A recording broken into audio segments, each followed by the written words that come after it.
See, I already know this video here is gonna kind of confirm my suspicions about and conspiracy theories that I have about coroners.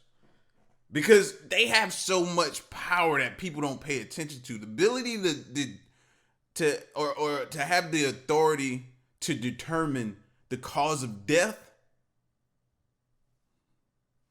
I'm just saying, you see where people can go with that, right?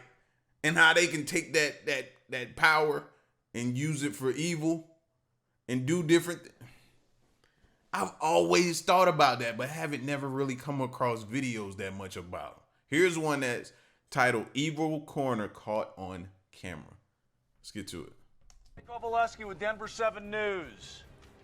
We've come to Leadville to hear your side of this story. Coroners hold a position of immense trust. They determine causes of death, influence court cases, and help deliver justice. But what happens when the very people meant to speak for the dead become corrupted themselves? Terrifyingly, it happens more than you might think. These are 6 corrupt coroners who shocked the world. Then why we don't hear about these cases like everything else? I feel like these get suppressed for some reason. When have y'all heard? I can't even count on one hand when I've heard a corrupt coroner story. Like, this is going to probably be my first time. If something jogs my memory, then I'll say that. But I think this is going to be my first time hearing some stories.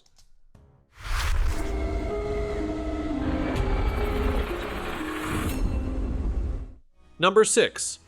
Dr. David Syoltz, a fallen pillar of trust.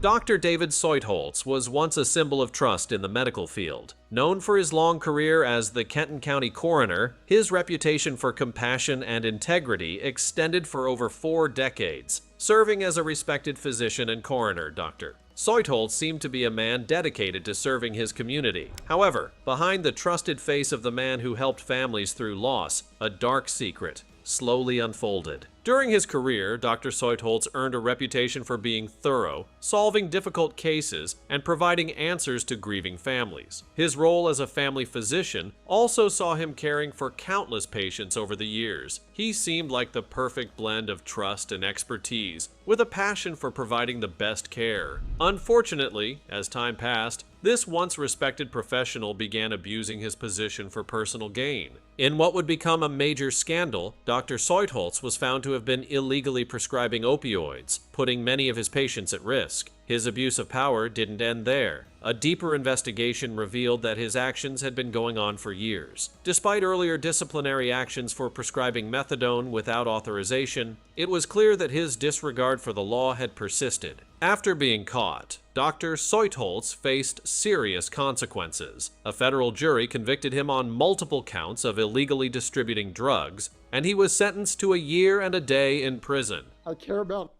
That's why right there. That's why. I don't know if they got strong ties or reach that they can, but there's no way he should have gotten just a year and a day. What is that stopping? That's not going to deter nobody from breaking the law in that position. If they know all they got to do is a year and a day, and they'll probably not even do a year and a day, they'll do what? A third of that, maybe half of that, maybe, depending on how good they are while they're in there. And if it's their first time, like, no, you got to give more time than that. Again, this is why I don't understand the justice system. Look what he was doing. And that's not all he was doing. That's what they caught him doing. So he's a coroner and a physician. How many people you probably think he misdiagnosed on purpose? Told them that they had something so he could give them prescription. Like, whatever. You give him a year and a day?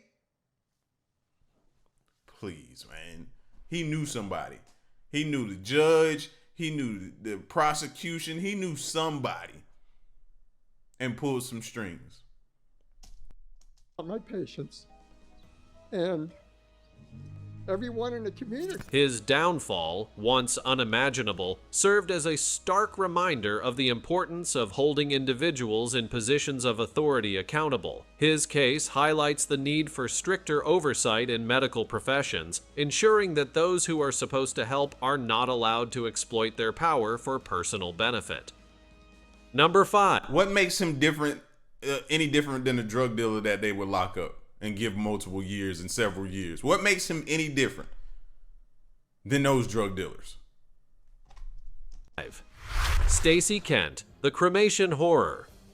In the small town of Leadville, Colorado, Stacy Kent, the owner of 2 funeral homes, ran a business that was meant to provide comfort in times of loss. However, the reality behind her funeral homes would soon be exposed, revealing unlawful actions that would devastate her community. This disturbing story began in December 2019, when a couple grieving the loss of their stillborn child placed their trust in the Kent Funeral Home. What they received in return was nothing short of a nightmare. The grieving parents had expected to receive their baby's ashes, a small measure of closure after their heartbreaking loss. Instead, they discovered fragments of an adult's remains in the ashes, including surgical staples and pieces of jewelry. This shocking revelation pointed to a horrific breach of trust, as the funeral home had clearly mixed human remains in a deeply disrespectful manner. The emotional impact on the family was profound, compounding their grief with an overwhelming sense of betrayal. As the investigation continued, Stacy Kent was charged with 1 count of unlawful cremation and pleaded guilty. In addition, she faced further charges under the Mortuary Consumer Protection Law. Mikhail Valesky with Denver 7 News.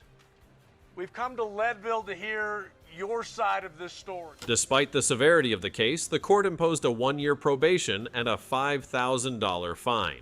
Many in the community felt that this punishment was insufficient considering the distress caused by her actions. The incident served as a chilling reminder of the potential for abuse in industries that deal with human. First of all, I don't even know how they caught that. How did they catch that? Like we've had different family members' ashes. I just never verified and never did the whole spreading of the ashes, so I never caught anything like that. That's a good catch. I never. Wow.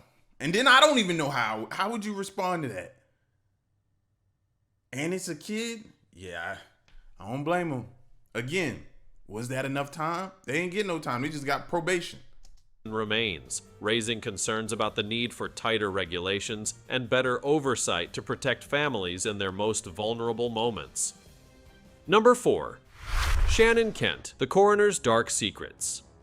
Shannon Kent, who served as the Lake County coroner in Colorado, was another figure whose career took a shocking turn. Alongside his wife, Stacy, who owned the funeral homes, Shannon was part of a devastating case of mishandling human remains. In December 2022, Shannon Kent admitted to his involvement in unlawful cremation practices, revealing a disturbing connection to his wife's illegal actions. Shannon's position as a coroner should have made him a trusted authority figure in his community. However, his actions painted a different picture. He faced multiple charges related to the mishandling of human remains and was found guilty of 2 counts of unlawful cremation. This was part of a larger investigation, but the court ultimately dismissed 12 other charges, including counts of corpse abuse. The leniency shown in his case, combined with his plea agreement, led to widespread outrage. His sentencing of only 6 months in jail was met with disbelief by many, especially the families who had been affected by his disregard for the law. This case, like his wife's, highlighted the urgent need for oversight in the funeral industry, particularly concerning the responsibility of those in positions of power, such as coroners. Was caught in the middle of this case, is suffering, and we feel for them. The relatively light punishment given to Shannon Kent underscored the gap between the gravity of the crime and the accountability of those who commit it. The case served as a stark warning about the potential dangers of trusting people who hold authority over the deceased and their... I ain't gonna lie, this is making me mad. Because what it makes you start to feel like is there's a different set of rules for other people. Like, that may hold positions in other professions and different things like that. Let that would have been somebody, again, I go back to somebody selling drugs or somebody doing something similar to what they're doing. They be looking 5-10 years. At least 5. But these jokers are getting no time. 6 months. Huh? It don't make no sense, man. It don't make no sense. Their families. Now it's time for the sweet topic. Never, ever forget that most workplaces these days have CCTV cameras, and this coroner sure did. With that said, it may be good he forgot the cameras were there, as it meant his employers finally discovered who he truly is. As you can see, he stripped down to nothing but his underwear, and is in the process of taking his underwear off as he approaches a corpse. For obvious reasons, we won't show you what happened next, though we are sure you can guess. Naturally and rightly, he is now in prison. Perhaps for the best. As always, let us know your thoughts in the comments section down below using the hashtag #SweetTopic. Number 3. David Fuller, a decades-long reign of horror. David Fuller's crimes are so unfathomable that they send a chill down the spine. A hospital maintenance worker by day, he used his position to hide his dark, twisted desires. For over 3 decades, Fuller's reign of terror began with the brutal murders of 2 young women, but it didn't end there. Behind the walls of Kent and Sussex Hospital, he secretly abused the bodies of over 100 deceased women and girls. Fuller's sickening acts would continue for years, hidden from view, but not from the law's eventual reach. In 1987, his first known victims, Wendy Nell and Caroline Pierce, were violently murdered. Wendy, a 25-year-old retail manager, was found strangled and sexually assaulted in her bedsit. Despite extensive investigations, forensic limitations and lack of a DNA database left detectives empty-handed. 5 months later, 20-year-old Caroline Pierce met a similar fate. After being abducted, she was found dumped 40 miles away, naked except for her tights. But even though the murders were strikingly similar, the cases remained unsolved. For years, the families of the victims were left without closure, as the murders seemed to be one of the darkest mysteries in the history of the area. The police were working tirelessly, but advancements in forensic science were still a few years away. The lack of a DNA database and the lack of surveillance cameras in key areas of investigation meant the killer had the perfect cover. But all of that changed in 2019. Fast forward to 2019, and advancements in DNA technology led to a breakthrough. New forensic analysis of the evidence from both cases finally revealed a match to Fuller. DNA tests confirmed the killer, and further investigation linked Fuller to the crimes. This long-awaited discovery was a triumph for both the investigators and the families of the victims, but it revealed an even more horrifying truth. Fuller had been engaging in far more sinister acts than anyone could have imagined. But the horror didn't end there. Between 2005 and 2020, Fuller used his access to morgues as a hospital worker to sexually abuse the bodies of at least 101 women and girls. His access card allowed him to bypass security, committing his crimes in private rooms without cameras. The morgue, meant to be a place of dignity and respect, became his twisted playground. Fuller's actions were so brazen that he even manipulated the system to avoid detection. The hospital staff remained unaware of his abuses for years, and the system's failure to monitor him allowed him to continue without interruption. In addition to his shocking use of his position, why he look like a youth pastor or something like that, or a deacon at a church, or some type of pastor. It just looked like you would see him in a church somewhere, and just be like, and never know what he's doing in his spare time.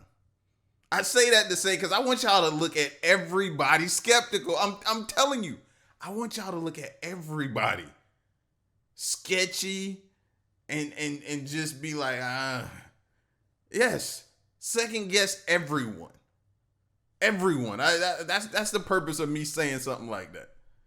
Fuller's ability to blend into the hospital environment made his crimes even more disturbing. As a maintenance worker, he was often working late at night, when the morgue was more isolated and the hospital was quieter. This timing provided him the opportunity to commit his heinous acts without suspicion.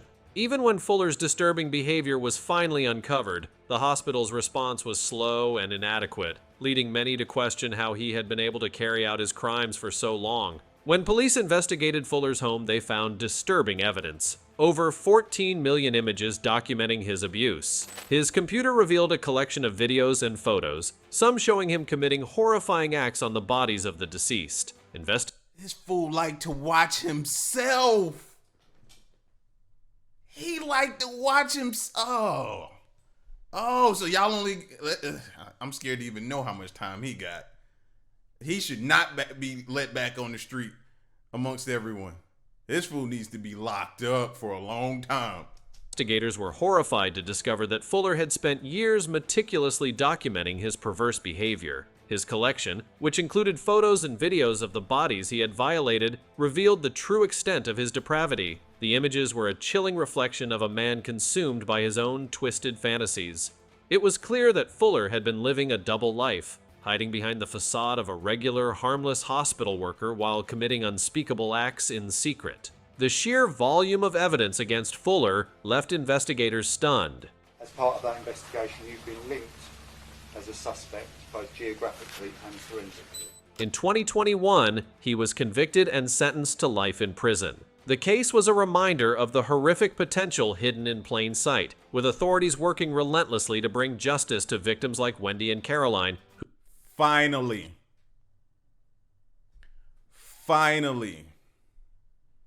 What is this, number 4, number 3? We finally got somebody who we feel like their sentencing justifies. Finally. Whose murders remained unsolved for decades. Fuller's case highlights a frightening reality. Individuals who hide in seemingly ordinary roles can sometimes commit the most unimaginable atrocities. The investigation into his crimes uncovered a network of secrecy, lies, and complacency that allowed him to continue his actions unchecked for far too long. In addition to his prison sentence, Fuller's actions prompted a review of hospital protocols and morgue security measures. Many were left questioning how a system designed to protect the deceased had allowed someone like Fuller to exploit it for so long. The case also brought about public outcry over the need for better oversight in places where vulnerable individuals, whether alive or deceased, are cared for. The case also prompted a reevaluation of the systems in place for monitoring employees in sensitive roles. Fuller's ability to operate unchecked for decades served as a grim reminder of the need for better surveillance and stronger vetting procedures in hospitals and morgues. It's an unfortunate truth that sometimes the people we trust the most to care for the most vulnerable can harbor the darkest secrets. The story of David Fuller serves as an important cautionary tale, reminding us of the need for vigilance, accountability, and oversight in all aspects of our society. The horrors uncovered by his actions left an indelible mark on both his victims and the community, and they continue to raise critical questions about trust, security, and the darker side of human nature. The families of Wendy Nell, Caroline Pierce, and the countless victims whose bodies Fuller desecrated may never fully recover from the trauma, but at least they have the comfort of knowing that justice was ultimately served. Number 2. Jerry Bridges, a trusted official who betrayed his community. In Jones County, Georgia, Jerry Bridges, a once respected coroner, was the face of trust in a community that depended on him during their darkest times. A man who had spent decades in public service, Bridges was known for his compassion and dedication to his work. But his reputation came crashing down when he was exposed for defrauding grieving families. Bridges had used his position as coroner to deceive families who had entrusted him with funds for funeral and burial expenses. Bridges' fraudulent scheme was as simple as it was cruel. Families paid him in advance for funeral services, expecting that the money would go towards their loved ones' final arrangements. Instead, Bridges pocketed the money for his own personal use, leaving families in financial distress and emotional turmoil. For years, this deceit continued, unbeknownst to the community that once trusted him. His actions were discovered when he was arrested in 2019, and it quickly became clear that he had swindled over $200,000 from the grieving families.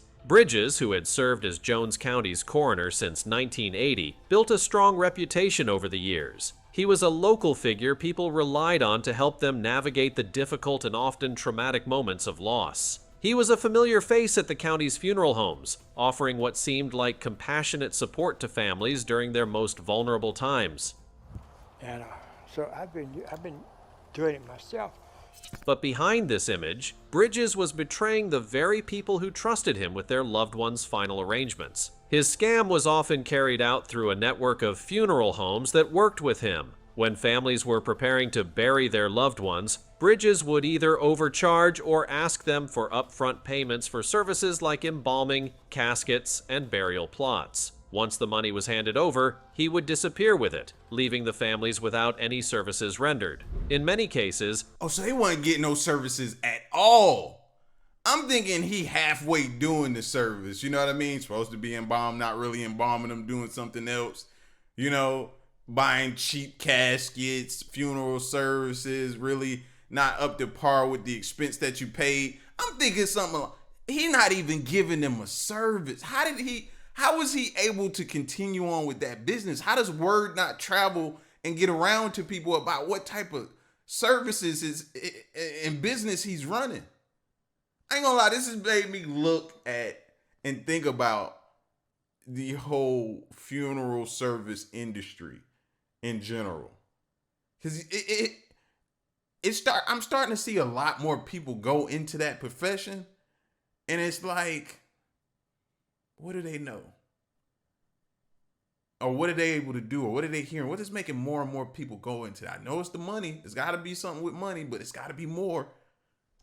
families did not realize they had been defrauded until months or even years after the funeral had already taken place, by which time Bridges had already pocketed the funds. This betrayal went beyond financial theft. The emotional damage was immeasurable. Families who had already experienced the pain of loss now faced the double trauma of being robbed by someone they believed had their best interests at heart. The ripple effect of Bridges' actions caused deep emotional and financial pain. Many families struggled to cover the cost of burial after their initial payments were stolen. Others were forced to rebury their loved ones due to incomplete services. For some, this meant returning to the mortuary to make arrangements once more, reliving their grief and the trauma of having been swindled. As the scope of his fraud became clear, it was revealed that Bridges had taken money from dozens of families, making it one of the most damaging cases of financial exploitation in the community's history. Investigators uncovered records and bank statements showing how Bridges had siphoned funds into his own accounts, using the stolen money for personal luxuries,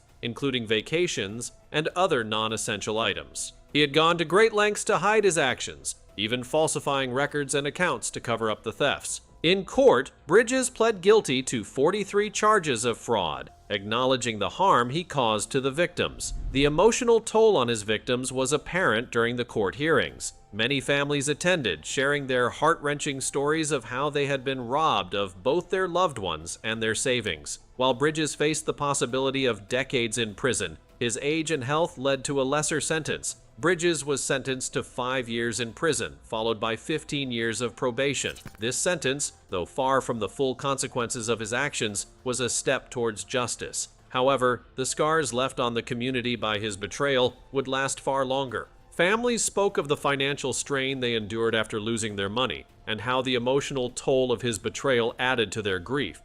That just goes to show you how people will play on your emotions. You know what I mean? They know you grieving. They know you're not really thinking straight, and they figure this is the perfect time to scam you. Oh, we can get them. They're not thinking. They're hurt. They're grieving. They're in pain. They just lost a key piece to their life.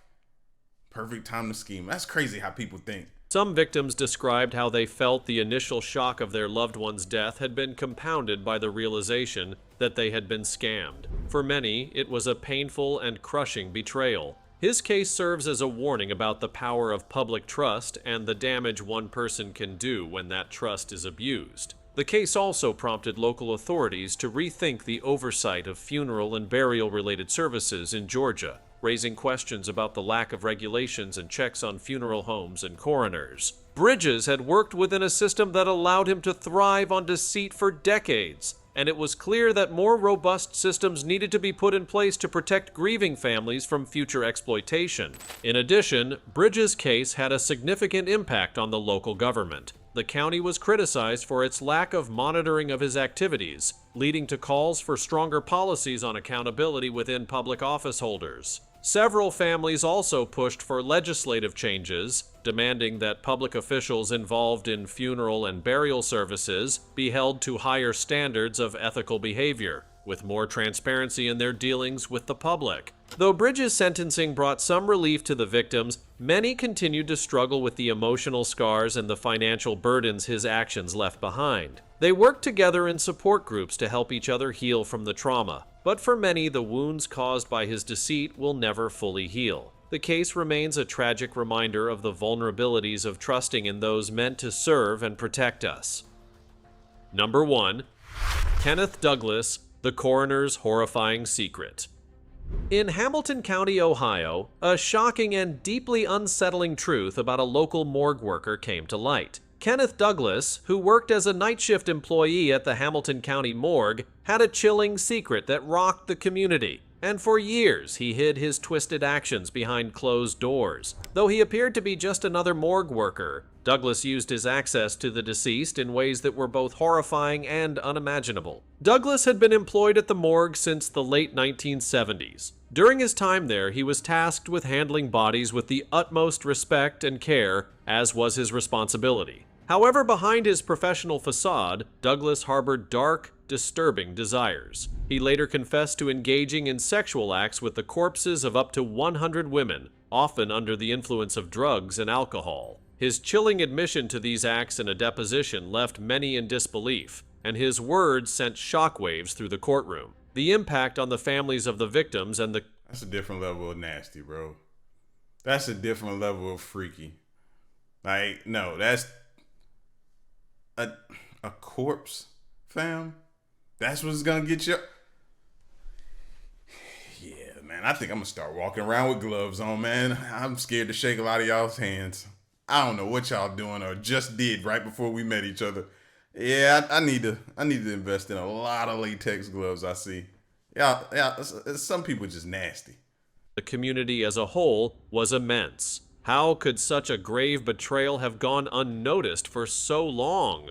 As more details emerged, the victims' families took action. In 2012, they filed a lawsuit against Hamilton County, seeking justice for the horrific abuse of their loved ones. Douglas' DNA was found on the body of Karen Range, a 19-year-old who had tragically died in 1992, helping to link him to the abuse. Eventually, Douglas was convicted of gross abuse of a corpse in 3 separate cases, but the trial also uncovered larger issues at play. The county, hoping to distance itself from the scandal, argued it was not responsible for Douglas's actions. However, in a landmark ruling by the 6th Circuit Court of Appeals, the county was found to be potentially negligent for not supervising Douglas more effectively. One crucial detail that shed light on the lack of oversight was the testimony of Douglas's wife. She recalled how she had reported her husband's actions to authorities, only to be told that whatever happens on county property and county time is county business. This shocking response exposed a severe lack of accountability within the county's morgue and sparked outrage.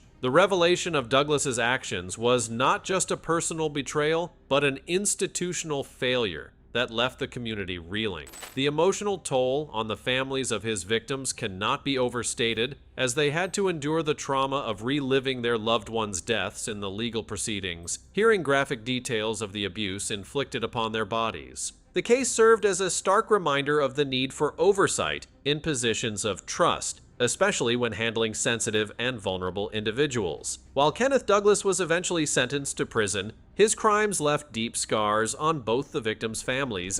And it makes you think, if he did that to those bodies, what else was he into? What else was he doing? Like it makes... I hope they dug into his past and people around him to make sure he hadn't done anything to them. Talk to some people that were around him or encountered him or something, because I guarantee you it just don't stop with this. And the community. His actions also raised broader concerns about the treatment of the deceased in morgues and the safety measures that should be in place to prevent such abuse. The legal battle continues as the families of Douglas's victims seek closure and accountability. Their efforts highlight the importance of justice and the necessity for stricter regulations to ensure that no other families will endure a similar tragedy. Douglas's sentencing was a small victory for the families, but it does not erase the profound emotional scars left by his actions. In total, he was sentenced to 3 years for violating the bodies of 2 female homicide victims, which was to be served consecutively with an existing 3-year sentence for another similar crime. Throughout the proceedings, Douglas expressed remorse, but the families who attended the hearings were left to grapple with the enormity of his betrayal. For them, the pursuit of justice continues to be an essential step in healing, sending a powerful message that those who abuse their authority will ultimately be held accountable for their actions.